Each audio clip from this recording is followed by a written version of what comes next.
జై తెలంగాణ.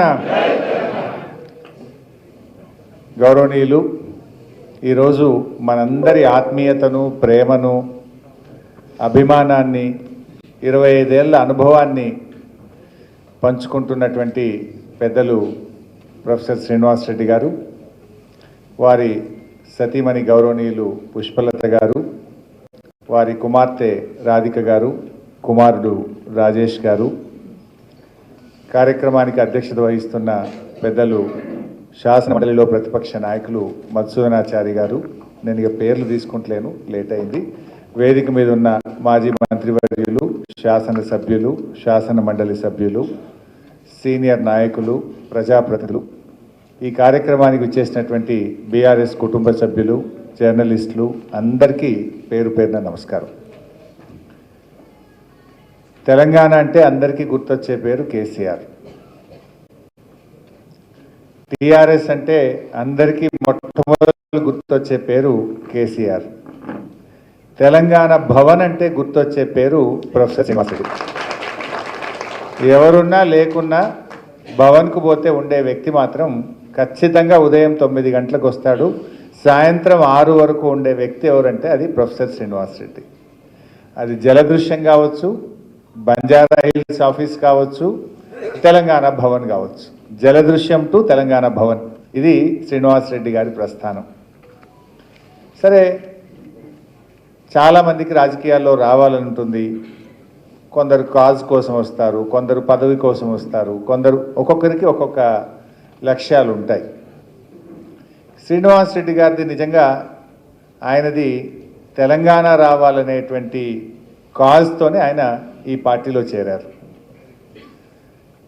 జలదృశ్యంలో కేసీఆర్ గారు పార్టీ పెట్టిన తర్వాత కరెక్ట్గా 3వ రోజు, పార్టీ పెట్టిన 3వ రోజు వారు, వారి మిత్రుడు రామ్మోహన్ రెడ్డి గారు ఇద్దరూ కలిసి జలదృశ్యంకి వచ్చారు. వచ్చి సార్ను పరిచయం చేసుకొని, నేను ఇట్లా రిటైర్డ్ ప్రొఫెసర్ను, 1999లో వారు రిటైర్ అయ్యారు. 69 ఉద్యమంలో తెలంగాణ కోసం పోరాడిన, జైలుకు పోయినా అని ఇట్లా తన పరిచయం చేసుకున్నారు. వారితో వచ్చిన రామ్మోహన్ రెడ్డి గారు సార్ దిక్కు చూస్తూ, సార్ మంచోడు, చాలా డెడికేటెడు, బాగా కమిట్మెంట్ ఉన్న వ్యక్తి, ఆయన ఏదైనా ఆఫీస్లో పని చెప్పండి సార్, బాగా చేస్తాడు సార్ అని వారి వెంట ఉన్న రామ్మోహన్ రెడ్డి గారు కేసీఆర్ గారితో అనడం, ఆ నిమిషం నుంచే వారు ఆఫీస్ సెక్రటరీగా మారిపోయింది. అంటే అట్లా వారి ప్రస్థానం పార్టీ పెట్టిన 2వ రోజు, 3వ రోజు నుంచి ఇవాళటి వరకు 25 సంవత్సరాలు, 2.5 దశాబ్దాల ప్రస్థానం బీఆర్ఎస్ పార్టీతో సీన్ అన్నది. ఆయన అంటే అందరికీ గౌరవం. నేను 25 ఏళ్ళు చూశాను.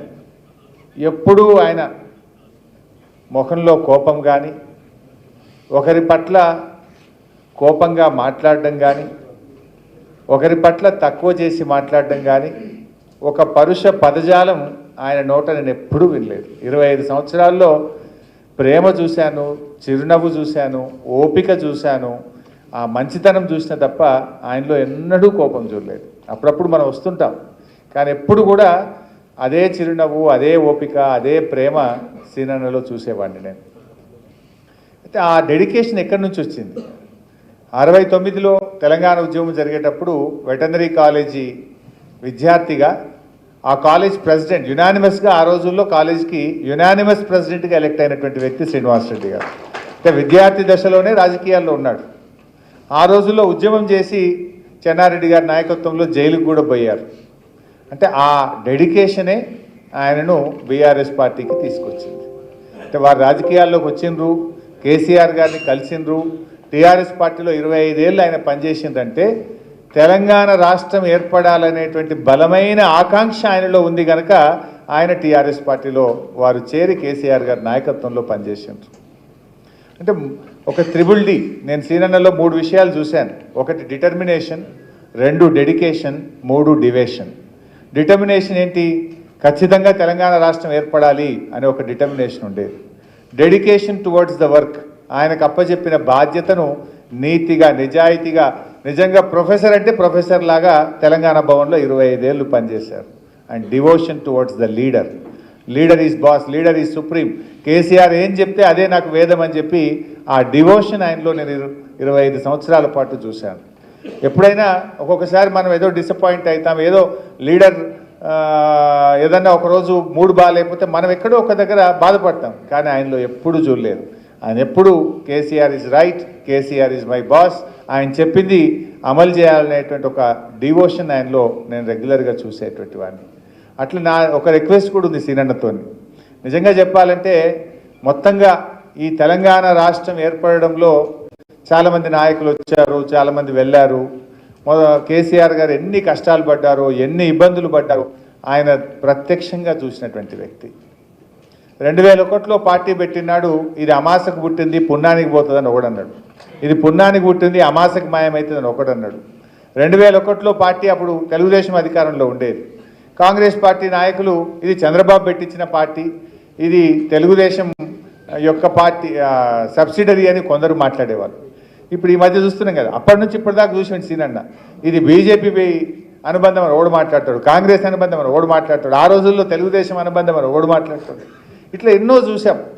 ఇట్లా రకరకాల ఇవన్నిటికీ నిలువెత్తు సాక్ష్యం శ్రీనివాసరెడ్డి గారు.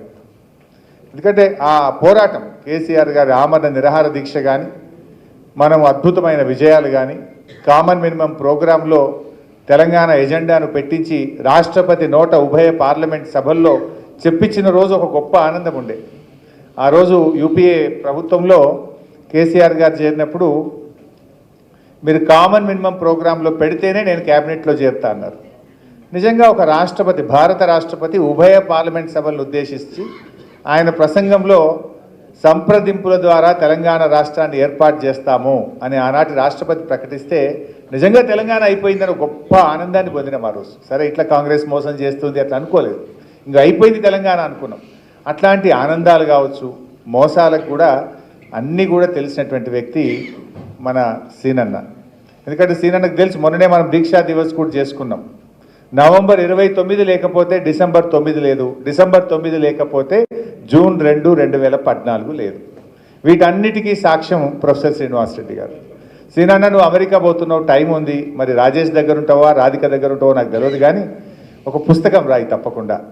మొత్తం కేసీఆర్ గారు 2001 నుంచి ఎలా తెలంగాణ రాష్ట్రాన్ని సాధించారు, ఎన్ని ఒడిదుడుకులు, ఎన్ని కష్టాలు, ఎన్ని రకాలుగా ఆయన ఈ తెలంగాణ సాధనలో ఆయన అనుసరించిన వ్యూహాలు, ఆయన పోరాట పటిమ, ఆయన కృషిని, రాజకీయంగా చేసిన కృషి, ఉద్యమ రూపంలో చేసిన కృషి, జేఏసీ ఏర్పాట్లో చేసిన కృషి, దీని అంతటికి నువ్వు సాక్ష్యం కనుక బహుశా డైరీలో రాసి పెట్టుంటావేమో డేట్లు, ఒక పుస్తకం రాయాలని చెప్పి నేను కోరుకుంటా ఉన్నా. అయితే ఆ పుస్తకం ఇనాగ్రేషన్ అమెరికాలో చేద్దామా ఇండియాలో చేద్దామా? మరి పద్మారావు అన్న జగదీష్ అన్న అమెరికా పోతామని పోటీ పడుతుండ్రు. మరి ఆ పుస్తకం ఇనాగ్రేషన్ అమెరికా పెట్టి అందరం వస్తాం. లేదు నిన్న ఇక్కడ తోలుకొచ్చుకొని ఇదే తెలంగాణ భవన్లో మళ్ళీ ఆ పుస్తకాన్ని మనం ఇనాగ్రేషన్ చేసుకోవాలి. అంటే చాలామంది రాయలేరు. నువ్వు ఒక ప్రొఫెసర్గా ఉన్నావు, దగ్గరగా చూసినటువంటి వ్యక్తి. నిజంగా కొన్నైతే అప్పుడప్పుడు కేసీఆర్ గారు లోకల్ బాడీ ఎలక్షన్లు వస్తే, జెడ్పీటీసీలు, ఎంపీపీలు, కౌన్సిలర్లు, మున్సిపల్ చైర్మన్ ఎలక్షన్ వస్తే సీనన్ననే ఆథరైజ్డ్. సీనన్న సంతకంతో బీఫాములు తీసుకుపోయి చాలామంది జెడ్పీటీసీలు, ఎంపీపీలు అయింది, చాలామంది కౌన్సిలర్లు అయింది. మొత్తం ఆథరైజేషన్ దానికి ఇచ్చాడు. సీనన్న నువ్వు చూసుకో అంటుండే, అంత నమ్మకం కేసీఆర్ గారికి. సో ఆ 2001లో కానీ 2006లోనూ చాలాసార్లు లోకల్ బాడీ ఎలక్షన్స్ వచ్చినప్పుడు జిల్లా అధ్యక్షులకు సీనన్నే సంతకాలు పెట్టి బీఫామ్లు ఇస్తుండే. మేము అవి తీసుకుపోయి ఎంతోమందిని జెడ్పీటీసీలు, ఎంపీపీలు చేసినాం. ఈ రాష్ట్రంలో ఎవరికి ఎమ్మెల్యేలకు బీఫామ్ కావాలన్నా, ఎమ్మెల్సీలకు బీఫామ్ కావాలన్నా సీనన్న తయారు చేసి తేవాల్సిందే, కేసీఆర్ గారు సంతకం పెట్టాల్సిందే. అవి చెక్కులు కావచ్చు, బీఫాములు కావచ్చు. అట్లా అంత నమ్మకం. సీనన్న తెచ్చినంటే సార్ సంతకం పెట్టాడు, అంతే, ఏం ఎక్కువ చదవడదని. ఆయన తెస్తుండే, సార్ సంతకం పెడుతుండే. అంత నమ్మకంగా ఒక డివోషన్తో పనిచేసినటువంటి ఒక గొప్ప నాయకులు ప్రొఫెసర్ శ్రీనివాసరెడ్డి గారు. నిజంగా ఆ తెలంగాణ ఉద్యమం, తెలంగాణ అవినాభావ అనుబంధమే సీనన్నను టీఆర్ఎస్ పార్టీకి, కేసీఆర్ గారికి దగ్గర చేసింది. అందుకే కేసీఆర్ గారు కూడా నిజంగా బాగా భావోద్వేగానికి లోగయ్యారు. ఆయన వెళ్తున్నారంటే చాలా బాధపడ్డారు కేసీఆర్ గారు. చాలా భావోద్వేగానికి లోనై ఎంతో ఆత్మీయంగా ఆ కుటుంబాన్ని హత్తుకొని మరి వారికి వీడ్కోలు సమావేశం ఏర్పాటు చేయాలి, వరంగల్లో చేయండి, భవన్లో చేయండి అని ఇవన్నీ ఆదేశాలు ఇచ్చి సమావేశాలు పెట్టించిందే కేసీఆర్ గారు. నిజంగా వారికి ఆయన పట్ల అంత ప్రేమ ఉంది. అంటే ఇది ఇందాక పొన్నాల లక్ష్మి గారు అన్నట్టు బీఆర్ఎస్ పార్టీలో ఉండే ప్రేమ అభిమానాలకు, కార్యకర్తలకు, నాయకులకు బండే అనుబంధానికి ఇది ఒక ప్రతీక. ఇవాళ ఇది సీనన్నకు సన్మానం కాదు, బీఆర్ఎస్ కార్యకర్తలందరికీ జరిగే సన్మానం, బీఆర్ఎస్ కుటుంబ సభ్యులందరికీ జరిగేటువంటి సన్మానంగా మనం చూడాలి. అంటే అంత ఒక డెడికేటెడ్ లీడర్ను ఇవాళ మనం ఇలా గౌరవించుకుంటున్నాం. ఆ గౌరవం అందరిది, బీఆర్ఎస్ కార్యకర్తలందరిది ఈ గౌరవం, అందరి పట్ల ఇదే రకమైనటువంటి అభిమానం బీఆర్ఎస్ పార్టీ కలిగి ఉంటుంది. సో ఇంకా ఎక్కువ లంబాచౌడ ఉపన్యాసాలకు వెళ్లకుండా సీనన్న తప్పకుండా ఒక పుస్తకం రాయన్న, మరి ఆ పుస్తకాన్ని తప్పకుండా మనం ప్రారంభించుకోవాలి. సీనన్నతో పాటు కలిసి మొదట్లో పనిచేసిన దాంట్లో మనోజ్, మా వినోదన్న గుర్తు చేసినట్టు రాజేష్, ఇట్లా వీళ్ళందరూ కూడా ఆ తొలి రోజుల్లో 3-4 ఉండేవాళ్ళు ఆఫీస్లో. రమేష్ రెడ్డి అసెంబ్లీ, రమేష్ రెడ్డి ఏమో అసెంబ్లీ, ఇక్కడనేమో భవన్లో వీళ్ళు అద్భుతమైనటువంటి కృషి చేసినారు. అప్పుడు ఏమీ ఉండిలేని రోజులు, ఎన్నో కష్టాలు, ఎన్నో ఒడిదొడుకుల్లో కూడా ఎంతో గొప్పగా వారి యొక్క కృషి. ఎందుకంటే చాలా వాటిలో కరెంటు కట్ అవుతుండే, నల్ల బిల్ కట్ అవుతుండే, ఇల్లు కిరాయి కట్టకపోతే వాడు వచ్చి తాళం వేస్తా అంటుండే, ఇక లోపల ఏదో తనలాడి మేనేజ్ చేస్తాం. అలాంటి అనుభవాల్లో మధుసూనాచారి సారు వీళ్ళందరూ కూడా సభ్యులుగా చాలామంది ఉన్నారు, నేను మళ్ళీ పేర్లు తీసుకోలేదు అనుకోవద్దు. అలాంటి కృషి ముఖ్యంగా మరి ఇప్పుడు రావుల చంద్రశేఖర్ రెడ్డి గారు కూడా మరి అంతే గొప్ప మనిషి, నిజంగా ఈ భవన్కు దొరకడం అదృష్టం. ఎందుకంటే శ్రీనన్న ఒక ప్రొఫెసర్గా ఎంతో డెడికేషన్తో చేసినరో రావుల చంద్రశేఖర్ రెడ్డి గారు కూడా ఈ మధ్యకాలంలో బాధ్యతలు స్వీకరించి వారు అదే డెడికేషన్తో పనిచేయడం నిజంగా ఇది బీఆర్ఎస్ కార్యకర్తల అందరి అదృష్టంగా నేను భావిస్తూ, మరి సీనన్న నిండు 100 ఏళ్ళు తప్పకుండా వారు జీవిస్తారు. నాకు బాగా 2-3 అనుభవాలు కూడా ఉన్నాయి. ఎవరైనా మోకాలు చిప్ప ఆపరేషన్ చేసుకుంటే ఒక కాలు మొదలు చేసుకుంటారు, మంచిగానే రెండోది చేసుకుంటారు. కానీ ఆ రోజు కేసీఆర్ గారు చెప్పి ఇక మళ్ళీ ఎందుకు సార్ టైం ఖరాబ్ అవుతుంది, రెండొకసారి చేయించుకుంటా అన్నాడు. నాకు తెలిసి తెలంగాణలో ఇండియాలో రెండొకసారి చేయించుకున్న వాళ్ళు ఎవరైనా ఉన్నారో నేనైతే వినలే. నేను హెల్త్ మినిస్టర్గా పనిచేసినా కానీ రెండొకసారి చేయించుకుని తక్కువ నేను వినలేదు. 2 కాళ్ళు ఒకటేసారి ఆపరేషన్ చేసుకున్నాడు, 15 రోజుల్లో మళ్ళీ వచ్చేసిండు కట్టె పట్టుకొని భవన్కు. అంటే ఆయన అంత డెడికేషన్ ఆయనలో చూశాను నేను. సో అట్లా ఒక మనిషి వారు. ఈవెన్ కరోనా టైంలో కూడా మనందరం భయపడ్డాం, కానీ ఆయన కరోనా రాలే, సీనన్న కరోనా భయపడ్డది. కరోనా టైంలో కూడా ప్రతిరోజు తెలంగాణ భవన్కి వచ్చి కూర్చున్నాడు, అది ఆయన డెడికేషన్. అంటే అట్లా పార్టీ ఆఫీస్ను అంత అద్భుతంగా కేసీఆర్ గారి మీద నమ్మకంతో, తెలంగాణ రావాలనే తపనతో, ఈ రాష్ట్రం బాగుండాలనేటువంటి దాంతో కృషి చేసినటువంటి వ్యక్తి. అందువల్ల సీనన్న ఉద్యమం నీకు 69 తెలుసు, కేసీఆర్ ఉద్యమం తెలుసు, 10 ఏళ్లలో ఈ రాష్ట్రం ఎలా అభివృద్ధి పథంలో నడిచిందో కూడా ఎమ్మెల్సీగా కూడా నువ్వు చూసావు. అందువల్ల ఎందుకంటే ఆయన పార్టీ పెట్టిన నాటి నుంచి ఈ రోజు కూడా టీఆర్ఎస్ పార్టీ జనరల్ సెక్రటరీ, ఆయన 25 ఏళ్ళు పార్టీ జనరల్ సెక్రటరీ. ఆ పార్టీ ఫస్ట్ రిజిస్ట్రేషన్ చేసేటప్పుడు కూడా మొదటి సంతకాల్లో మా వినోదన్న తయారు చేసిండు అంతా. అప్పుడు ఆ జనరల్ సెక్రటరీలో తన పేరు ఉండేది. సో ఆ రోజు నుంచి ఈ రోజు వరకు జనరల్ సెక్రటరీగా, బీఆర్ఎస్ పార్టీ ఆఫీస్ కార్యదర్శిగా, ఒక ఉద్యమకారుడిగా, కేసీఆర్ గారికి అత్యంత ఆత్మీయుడిగా ఉన్నటువంటి మీరు ఈ మొత్తం ప్రస్థానాన్ని తప్పకుండా ఒక పుస్తక రూపంలో తేవాలని నేను ఆకాంక్షిస్తూ, మరి అందరూ కూడా ఎంతో ఓపికతో వచ్చారు. సబిదక్క గొంతు బాగాలేదని మాట్లాడలేకపోయారు, ఇంకా చాలామందికి అవకాశం ఇవ్వలేము, దయచేసి ఎవరు ఏమనుకోవద్దు. అందరం కూడా ఓపికగా వారిని సన్మానించి అందరూ భోజనం చేసి వెళ్లాల్సిందిగా కోరుకుంటూ, జై తెలంగాణ.